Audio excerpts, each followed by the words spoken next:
Welcome in, everyone. Greg's Weekend Rental Podcast, episode 16. I, of course, am Greg here, joined by Jeremy, as always. Hello. It finally happened. We have a brand new record for comic book sale.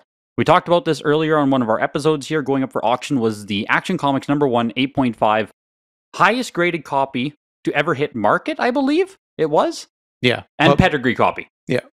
Sold for a record-breaking $6 million. Great sale. Mm-hmm. Good sale. Brand new record sale. It's interesting because a couple of people that I actually talked to who are deeper in the comic book world, because, I mean, let's face it, I am more of an observer. I can't really speak to the deeper nuances of what happens in the comic book world and the actual inside the mind of the other comic collectors, right? In video games, we can kind of have a gauge of who thinks what should sell for what and where things should go, even if it doesn't necessarily get there. So with the comic book, I looked at it and I was like, $6 million, that's crazy. Brand new record, this is huge. Other people I talked to were saying that it could have, could have, whatever word you want to say, should have crossed over 7 million. Some people were even estimating 8. And it's really hard to know if that's just copium from the side of, you know what I mean? Right. People who are heavily invested always want to see these items sell for the absolute most they could. But interesting to hear that even on a world record sale, there might be a little bit of disappointment from some comic collectors. Yeah. I guess I could feel that. And what was your guess, by the way? I forget. I was in the 7s, I believe. Okay. Because I did think, like, the old record was, what, 5 million? Something? Yeah, something like that. So I thought this was going to push. I thought we were going to see a bidding war. 2024's environment right now, Bitcoin, I believe, is at $70,000 again right now. Like, we are in a not a healthy market, but we're in a very lucrative investment type of market right now, where there's money flowing around in a lot of stuff. Yeah. Which, I mean, maybe it wouldn't have got 6 million, but... Yeah, true. I mean, I think given the relative ease of, like, say, interest rates, how they are right now, I feel like the 6 million is pretty decent, just given how easy it is to kind of stick your money somewhere and forget it, you know? Right, because right now you can almost get 4 or 5% with very little risk at all. No risk. Well, no risk. Yeah. I mean, unless a bank goes under or something, but... Oh, they don't do that. You know? Like, yeah, no. I've never heard of those are too big to fail. Isn't that the... They're getting bailed out. Yeah. Like unless you're the Lehman Brothers, but whatever. Yeah, they had to be one fall guy. Yeah, that's right. The token fall guy. Yeah, exactly. Yeah. I think you're right, though, is just given that interest rates aren't super low to actually borrow money, utilize money, 6 million in this climate probably is good. Yeah, which means probably, people are using their cash, not someone else's cash. They're not super leveraged. Yeah. Like we were seeing in 2021, where literally everyone was leveraged to the nines. Yeah. No one was using real money. Yeah. This was credit on 0% for 24 months. Yeah. Yeah. And this is, I think, given that circumstance, I think it's, I think 6 million is pretty healthy. I mean, I think I guessed like 6.5. Yeah, you were right in there. Yeah, barely, like that. Kind of barely beating the record, but still being a new record price. Yeah, absolutely. I mean, for sure it's a special copy. So, I mean, I was pretty sure it would break a record, but I didn't think... I guess I just didn't have the feeling that it would go crazy like people thought it would. I think the biggest thing, and I know that these copies may never even hit the open market, but the other 2 copies do exist. There are 2 9.0s out there. And I can't help but feel in the minds of the bidders here who are going up for $6 million or whatever it's going to end at, in the back of their head, it's always, okay, if I spend too much or if this pushes too hard, what if one of those other 9.0s does hit the market? Right. What if one of those do come out? Right. And what would it go for? Like, what's the speculative value on that kind of thing too? Well, exactly. If you're given that there's 2 of them. Yes, exactly. So even if one of these 9.0s hits, I think there's like an artificial ceiling created when you have these items that do exist, even though they aren't hitting the open market. It's in the back of everyone's head who's going to spend this much money that like, hey, I can't because there's better copies. There's 2 better copies that exist. Yeah. You're not even fighting for the top pop right now. Yeah. Yeah. And I guess even, most collectors, I think, realize that those 2 copies are gone for a generation. I don't think they're ever going to come back. So that you have to hope. Yeah. Like that's the thing, right? You can say that. Yeah. But are you going to trust that opinion to the tune of $6 million? Yeah. Because that's what it comes down to. You Yeah. can say these aren't going to hit the market. They're in the unobtainable collection. What if they do? Yeah. Yeah. It's I think Mickey Mantle follows the same thing, where barely any of the cards ever actually hit the market. I don't think the quote unquote nicest copy has ever hit the market on Mickey Mantle. Yeah. It's speculated what it would sell for. So anytime the other copies hit, they usually sell for a brand new record, the nicest copy. But you know what I mean? It feels like there is that artificial ceiling until we actually see the nicest copy that exists hit the market, sell for some stupid amount. Because I assume the 9.0, I wouldn't be surprised if it literally doubled. Yeah. Like, yeah, you could be right on that. 12 million over 10 wouldn't shock me. Yeah, but at the same time, like the real cream of the crop items, they rarely come on public market because everyone wants to kind of protect the mystique a little bit. They want to protect the price. A lot of people who buy these things don't want to have that price in public memory as well. Like I find this very similar to an antique market, like fine instruments. The real special stuff, the stuff that like you rarely see, is usually in private hands and never comes to public auction. But what about the price manipulation, the pumping? What value is there in keeping all of this private? Well, because at that point, it's not about money. It's it's kind of about just holding really great assets and protecting that perceived value over time, I think. Even with, like, because the comic guy would have a lot of incentive to pump. Like, he has two. Right. Put one to open auction, you set the highest price ever, it sets it, and it's like, you know what I mean? Record-breaking books are now 10 million. I think that's the next benchmark. $10 million comics is the next benchmark to break. But when you don't need money. Yeah. What's the point? I guess. Yeah. I'm thinking like a poor person over here. Yeah. Jeremy, we could get $10 million. It's funny. It's like the people who have access to that kind of wealth, it's really, it's a resource, right? So it's like the meaning is kind of lost once you eclipse that, that point of funding your lifestyle. And it's like, what's the point of having more? When it's truly not a necessity in any way. It's not. Yeah, it's totally not a necessity at that point. And it's like, well, what is actually more fulfilling to own? Something that's really special, or a boatload of money you have no use for? So I think the tangible assets, I think, get that special factor to them at that point. Yeah, that's kind of crazy, I guess. Yeah, like, I understand it. I do understand it, because even with myself, right, there's like, at my own financial level, I own things where it's like, oh man, that's not really, like, I could use the money. Yeah. Not necessarily, the money would help, is I guess the best way to put it. Yeah, you actually have a use for it. Yeah, like, I could absolutely, like, you could put it towards like a house down payment. We're sitting in a freaking rental here in a one bedroom, like, talking about $1 million comic books from my like $1,000 a month rental. Like, I could use the money. Yeah, I understand that fully. Yeah, so it's like it's a totally. But at the same time, I hold these items. Yeah, it's a totally different mindset when the value of money is completely lost because you have no need for it, and you likely will never have need for it because you can't spend like $1 billion. Like, what are you going to buy? A country? It's like when your wealth like exceeds the GDP of certain countries, it's like, well, what's actually cool?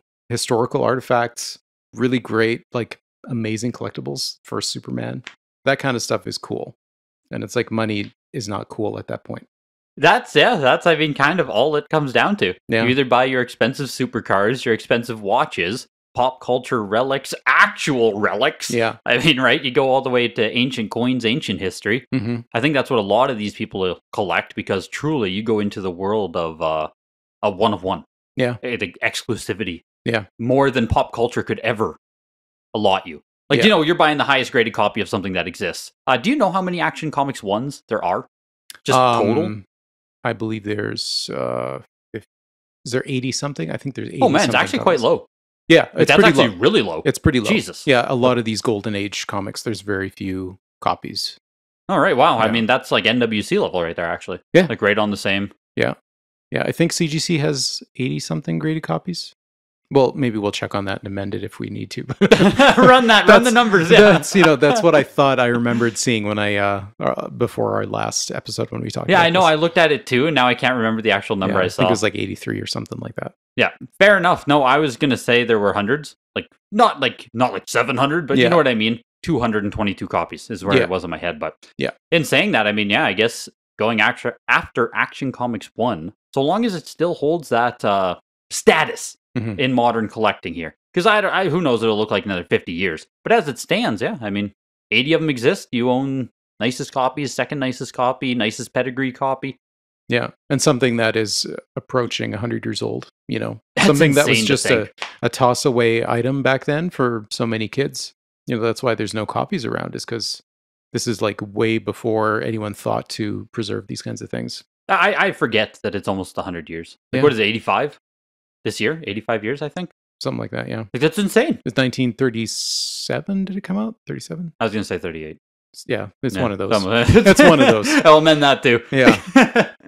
Yeah, almost 100 years though. Yeah. And I think it's the that almost gets lost on people when they're comparing it to stuff like even Pokemon cards to video games. Of course, that's probably the number one parallel people make now, comics and video games. Yeah. When we talk about a lot of this, even the 60s comics from the 60s, Mhm. that have 20, 25, almost 30 years on our oldest, most collectible video Yeah, games. like I know NES stuff, Atari, yeah. Magnavox exists, but anything pre-Nintendo really hasn't captured the same collector interest, the same No, aura in the sphere of collecting. it's just not relevant anymore, and it didn't create the same kind of cultural stir that Nintendo did. So Yeah, that's what I mean. It just didn't. It hasn't. Yeah. I genuinely do think Atari still could. Like, I get it.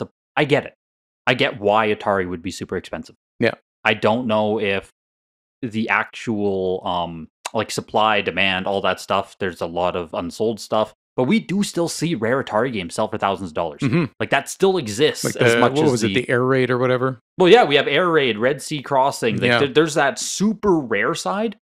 Even in the factory sealed unopened side, are you familiar with Adventure on Atari? Vaguely, yeah. So one of the first, oh my god, I think like an RPG style game. I think it's an RPG. God, I hope so. I'll amend that too. But Whatever it is. But the one of the first of that kind to be on a home console. Unopened copies still sell for over $1,000 every single time it comes up. That game is sold for like 5,000, 6,000 Yeah. recently. Yeah. Like, not just in the 2021 boom. So if the proper I was going to say if the proper pump comes along, but if that's the most simple way to put it. If the proper influencers enter, if the proper information starts getting spread, if a YouTuber comes along and starts really talking about Atari, hey, this is why it's cool, this is what's interesting, this is why Atari is relevant in our culture, why you should care more about Pac-Man, why you should care more about these early Activision titles. I don't know if I'll ever do it, but I wouldn't sit there being like, Atari shouldn't be expensive. This is so like it's Atari. Yeah. In reality, there could be a catalyst for anything. And just because it's older, it doesn't mean it's more valuable. Like there are plenty of, I think, Golden Age comics that are worthless. Yeah, I think that's a lot of thing people don't get to. Yeah. Is when they compare these. Yeah, age does not equate to value. So, and even talking about comic collecting, a lot of them are worthless. Mm-hmm. We're going to touch on that. Yeah, the majority, right? Yeah. Like it's so hyper focused in on like these golden age keys. Yeah. And you think that encompasses all of comic collecting. And it's like, oh man, there's thousands of comics that are generally worthless. Yeah. And in the same vein, video game collecting is going to follow that as well. Yeah. And I don't think people attribute that properly. Yeah. Although, part of me thinks that maybe sealed games are more akin to like key issues, just because they're much rarer and are kind of the purest version of video games. So sealed in general, or sealed in general, sealed? like Okay. for NES, especially anything Nintendo. Like I think sealed games will have value regardless, just because they're the purest version of that. Yeah, but even on Nintendo, right, we have 700 games. Yeah. A lot of those, even factory sealed, are going to hover $50 to $100, I think. Maybe, yeah. I mean, like what, Impossible Mission 2 or something like. Well, Anticipation, Othello, like we can. There's you could probably name off 100 games just that are worthless. Yeah, quote unquote, quote unquote, quote unquote. Until you get like a 9.8 A++ or something, and then it's like, well, maybe it's a few $100. Yeah. So if you have the most pristine copy of some of these, you might be able to turn $200-$300 because it is very feasible to collect a set of something. So I think like people who are after that kind of stuff might be propping up the value at some point, but like mini sets, do you mean? Like mini sets, like board game set or something. Or if only I could find a copy of Anticipation. Like where are they? Where are they? I really need this for my collection. Where's that WATA 10? Yeah, exactly. That's the future of NES collecting there, I guess. But I'm saying, like, there's still a lot of room to grow, like, I don't think it's fully exploited yet, so. Exploited? Whatever. Is that when I talk about the pump as well? Like, not even pump, just like, someone wanting to put together a really quirky set of something. Yeah.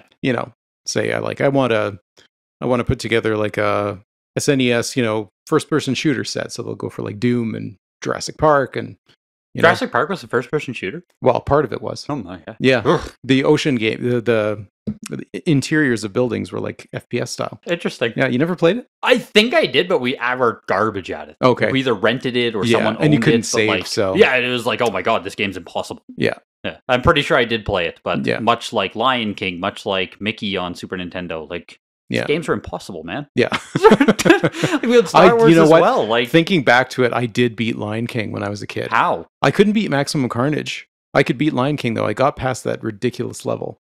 Which one? They're all so many. No, there's the giraffes. The swinging level. Yeah, but that's like level 2. I forget which one it was. So early, the giraffes, when you swing on their tails and stuff. Not even that one. It's there's another one. I didn't see that one. There's a later one. I bowed out there. If we got past the giraffe level, man, it was like you're at no continues final lives. There's no such thing as a good run through. Yeah. But with your point to these subsets and going after FPS stuff, when I was talking about Atari with the proper information or the proper, like, people don't need to be told what to collect. People, you know what I mean? They understand. Like, people can gravitate towards their own stuff. But without information or rationale or information, twice, you really need that information. It's really important. Yeah, you really need that part. But if you don't have the actual guidance or reason to go after this stuff, you just never will. Yeah. Like, I didn't know Jurassic Park's first-person shooter. If you want to put together a list of, hey, these are the most influential first-person shooters on Super Nintendo, these are super important games, these are interesting, this is why they are interesting, these are what they influenced, it's like, oh my god, that's neat. Yeah. You can connect with it. Yeah. You can actually do that. But for some random person to enter into, like, say someone born in the year 2005, I'm going to start collecting Super Nintendo games, where? Where are you starting? What are you going after? What are the... Do you know what I mean? Yeah, maybe they're going after, like, the original versions of the games they played on, virtual console, like Switch. It could be that as well. Yeah. It just, if you want to go after... I think we'll get there. I think with grading companies existing, it probably will come from them. Yeah. CGC has already published some resources talking about, like, oh, here's some rare Xbox games, here's some of the... You know what I mean? Yeah. I think it's really, it really is just a barrier of information. I think when that proliferates more, when people understand more about, what's interesting, what's kind of innovative, what's important on the system, I think we'll probably see more outreach into maybe like non-standard titles as well. 100%. Like kind of like almost how it used to be, but in a very smaller version, with Nintendo Age collectors. Yep. There's like really much fewer people that knew these things. Yeah, well, that's what I mean. There's like 50 of us who, like, really, really know NES, and like they'll tell you everything about every game, production runs, print variants, and stuff. But like, then it ends. No one knows. That's right. Anytime I go to a Reddit thread, it's like, what? Who cares about first production? What does first production mean? Like, what are we? This is talking about the Castlevania hang tab. People act like it's fake news. Right. When you're like, that's a hang tab. That's first production, early production, first run of Castlevania. Then it changed. Oh, that's a circle seal of quality. That's an oval. Like, that also matters, because people act like it's fake. Right. Who cares about this? This is fake well, because value. it's like it's completely beyond their ability to get something like that, and it's easier to hate on it than to actually know anything. I just I don't know what the mental barrier is to people even wanting to disseminate the information. Yeah. Because with comics, you talk about how much information exists. If I want to go into the comic book world, it's all laid out for me. The key issues, what I need to care about, who I should go after. Because we have this like history of 60 years of collecting or more. Yeah, it's freaking great. Yeah. It's easy, I guess is what I would say. Yeah. Me not knowing anything, I could kind of enter into comics and have some interest about where I want to go. Yeah, and with comic grading, it's just an inherently easier field to collect in, I think. Video games are just really just held back by information and the complexities of all these different kinds of console games. It's a tough thing for new entries, I think. And then getting over the hurdle of factory sealed is super important. Yeah. Yeah. It's one of those things. Going to be a hurdle in itself. I think toy collectors probably struggle with the same thing. I have to. Yeah. Have to. How do you know it's not just re-glued? How didn't they just fake the cardboard in the thing? Like, yeah, exactly. Because, again, talking about Castlevania there for $90,000 it sold for, a lot of the comments are, okay, so it sold for $90,000. How, people are going to fake it. It's not worth $90,000. Surely you can just fake it. You can fake the whole box. You can fake the whole factory sealed. The money incentive is too high, so how can you ever know you're truly getting something authentic? And again, I think it's just this complete disconnect from the actual information or knowledge you need to even start commenting on this stuff. Yeah. It's the most layman Norman type of, oh, well, it could be fake.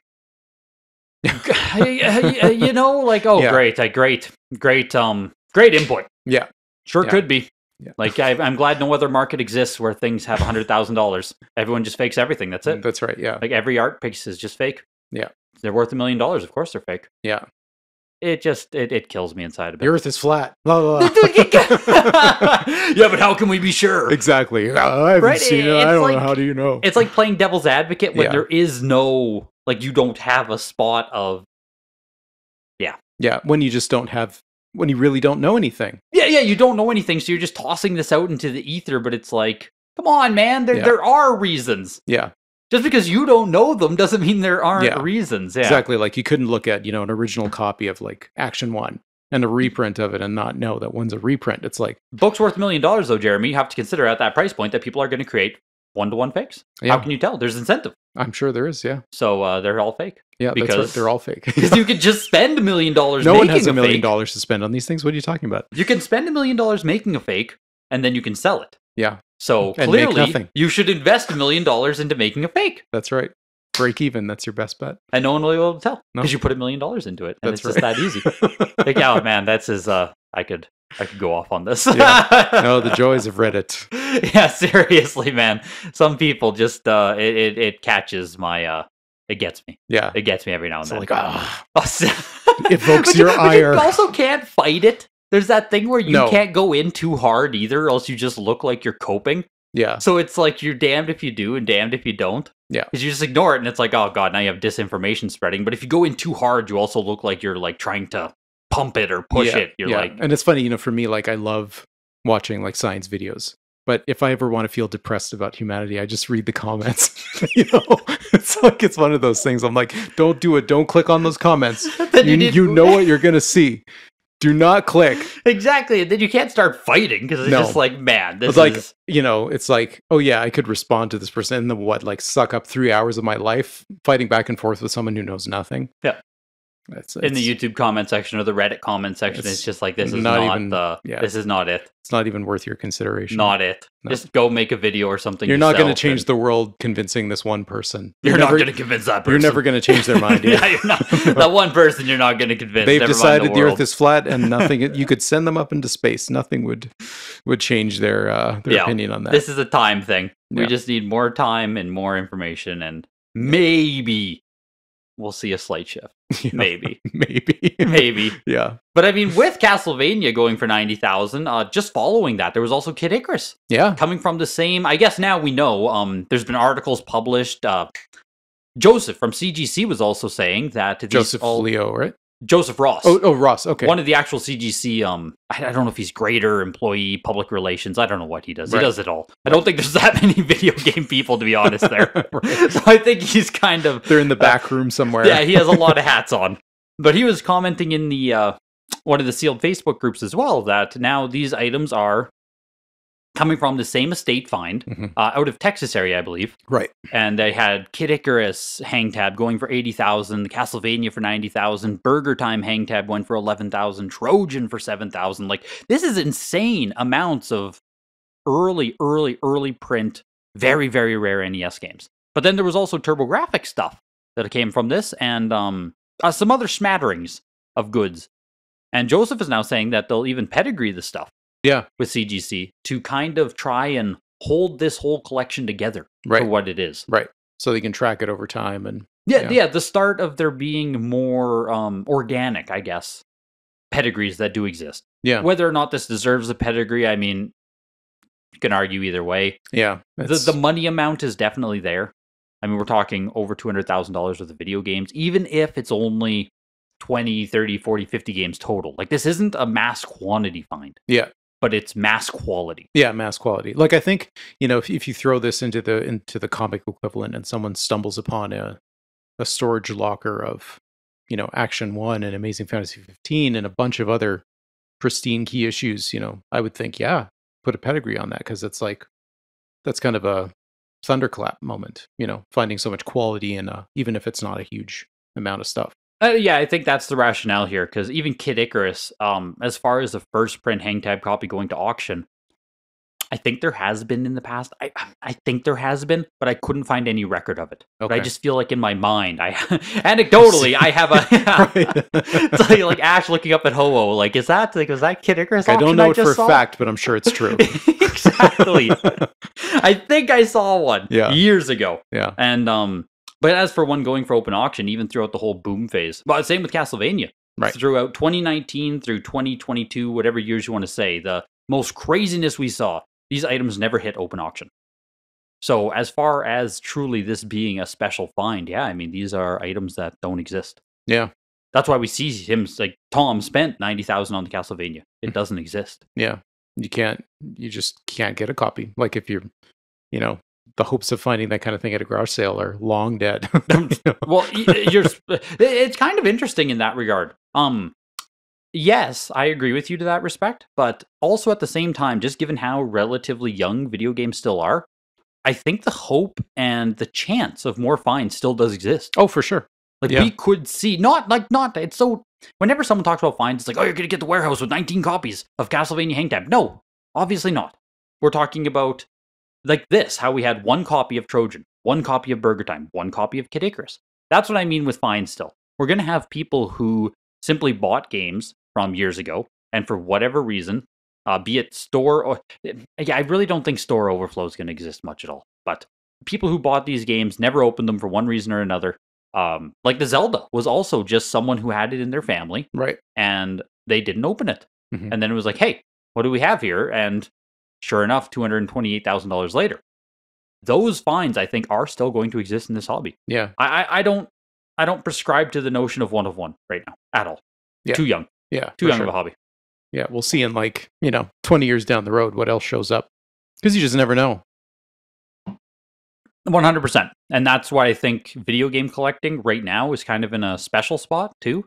Because it is realistic, I guess, that you can still maybe find something at a garage sale. Yeah. Maybe find something at a game store even that they don't know. Yeah. The amount of information necessary to do it is a lot. Mm-hmm. But they'll get lucky out there. Yeah, for sure. And I think I kind of think about art the same way. Like, me looking for art over the years. Art's super young. It's like, this stuff, yeah, sure, some of it is like 30 years old, approaching 30 years old. But, there are still people alive who have made this stuff and have some of it sometimes. Not always the case, but, just because it wasn't made 50 years ago, it's still possible to kind of find some stuff sometimes. Yeah, that's what I mean. You're speaking to these people still owning the original piece. Yeah. Like, we haven't had that generation of pass-off yet, mm-hmm. where the person, like, this estate sale, I believe, was someone who passed away. Yeah. And so now we're finally seeing these items come out. Yeah. We are going to see more of that when people finally rummage through these old houses. What did Grandpa have in his house that mm-hmm. even he didn't know he had? Yeah. And then the information, like, kind of like the whole Antiques Roadshow type of thing is going to happen, where we need the older generation. Oh my God, we need all these people to die off, Jeremy, so that we can finally find these video games. That's right. You know what I mean? Yeah. But I think we can never really underestimate what people have stashed away. Because people don't even know themselves sometimes. It can be a box under the stairs or in the attic, and they forget they stashed a bunch of games in there they never opened or something like that. Once my grandparents passed away, that became painfully real as to just how much junk they kept. And right. not that all old people just hold on to stuff, but I think it is a common thing. It's a different mindset from people who remember, like the Great Depression, all those kinds of things. Holding on to stuff, reusing things was mm-hmm. super important because you just couldn't afford to buy things all the time. So there's still a lot of people alive who, remember growing up in the late 30s or the 40s. You know, it's just like not a era. mass-produced world. So No. you just hold stuff. No, yeah. And, you know, there's, who knows? Who knows what treasures are still waiting out there to be found? Yeah. Because I think there's going to be a lot more like this in the next 5-10 years. Yeah. I remember, actually, it's totally unrelated to video games, but kind of in the same vein. Years ago, I went to Toronto and I was visiting a violin shop there. And they showed me a cello made in the 1870s by a very famous French maker. And the owner of the shop had discovered it in an estate sale, and it was stored in a basement for 100 years or more. And the whole cello had completely fallen apart. It was in pieces. But because of that, it was in perfect condition. It was just all the glue seams that came open. The actual plates of the instrument were not cracked at all. So it was like completely preserved, but just in this basement in the French rural countryside for 120 years or something. So, you know, you never know what will turn up. It's just like the most random things. If stuff from the 1800s is still being turned up, you can be sure that we're going to see video games from the 80s continue to turn up. For sure, yeah. Factory sealed or otherwise. Yeah. There's still far more games to be found out there. Yeah. So never give up hope. I know everyone likes to stop, but like maybe this new find will give people hope again. Yeah. That the hunt is never over. Yeah, the hunt is never over. Yeah. It's still there, baby. Yeah. But with that, I'll let you guys go. If you're watching on YouTube, hit the like button, leave a comment. All helps. Review the podcast. Helps out as well. Thank you for listening, guys. Thank you, Jeremy, for joining me again today. Yeah. Bye.